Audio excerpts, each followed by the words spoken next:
Next question, Rav, is it allowed to wash dishes during Shabbos with intent to use them Melavah Malka?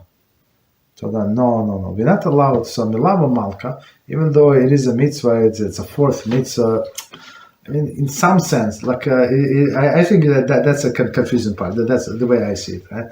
Because it says the fourth meal of Shabbos is Melavah Malka, right?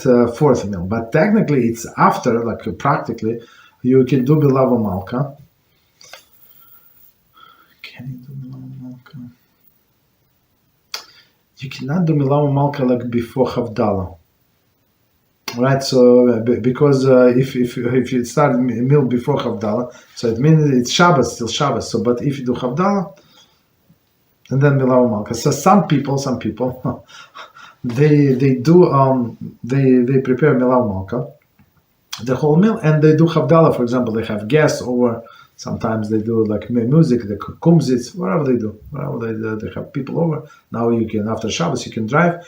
Right, and they do Havdalah, all of them together, right there in the table. So the problem is, of course, the famous question is, if he said that the blessing over the wine, right, that he drank during Havdalah, is the wine that he's going to drink during the meal is covered or not?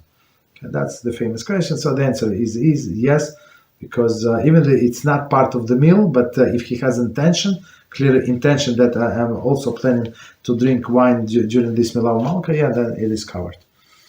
Right, but this washing of the dishes is going to be like preparation for the next day, which is absolutely forbidden.